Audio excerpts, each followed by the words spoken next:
Benjamin Netanyahu has agreed to a 20-point peace plan to end Israel's war in Gaza.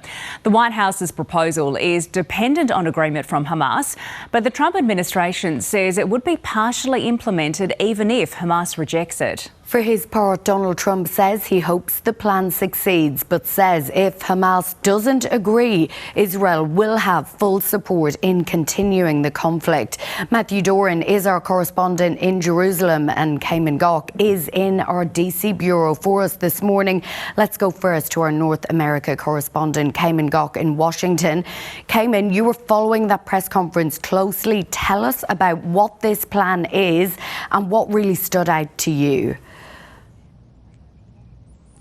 Well, within this proposal, there are points that both Hamas and Israel have previously said were red lines that they would not cross. Yet today, Israel's Prime Minister Benjamin Netanyahu has said that he supports this plan President Donald Trump has put forward. If both sides agree, there would be an immediate end to this war, and Hamas would release all hostages within 72 hours, and in turn, Israel would release nearly 2,000 prisoners.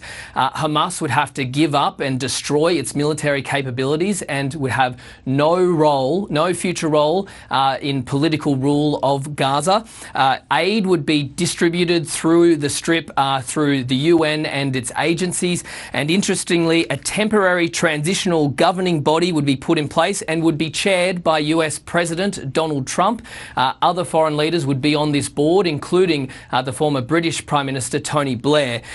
Interesting, no one would be forced to leave Gaza, and those who wish to leave could return. In fact, it says that it encourages people to stay. That is stark contrast to when President Trump in February suggested the mass immigration of 2.1 million people from Gaza for the US to then build a Riviera. Now this proposal says that it wants people to stay. It also says there will be a temporary international stabilisation force deployed in Gaza with the support from the US and other Arab nations. It states Israel will not occupy or annex Gaza, and the proposal says that the Palestinian Authority, if it successfully undergoes major reforms, would ultimately govern Gaza, and it also acknowledges the possibility for a credible pathway to statehood eventually. Both of those latter points are something Israel's Prime Minister Benjamin Netanyahu has strongly opposed, and he also reiterated that he doesn't want that to happen in this press conference. However, he says he supports this proposal. Now, if Hamas does not support this proposal, Israel has said that it will go and eradicate Hamas and it will do it on its own, and President Donald Trump says it has the US's support. Israel would have my full backing to finish the job of destroying the threat of Hamas, but I hope that we're going to have a deal for peace. And if Hamas rejects the deal, which is always possible, they're the only one left. Everyone else has accepted it. But I have a feeling that we're going to have a positive answer. Right now, this is just words on paper, and if Hamas does reject this proposal, however, much of these points could still go ahead. The plan could proceed in so-called terror-free areas where the Israeli Defense Force would hand over that area to that temporary international stabilisation force, which would be supported by the US and Arab nations. So an extraordinary press conference and an extraordinary moment that could potentially bring an end to this war. Certainly was. Let's go live to Jerusalem now. Matthew, what does Benjamin Netanyahu's acceptance of this plan tell us about whether it will actually become a reality?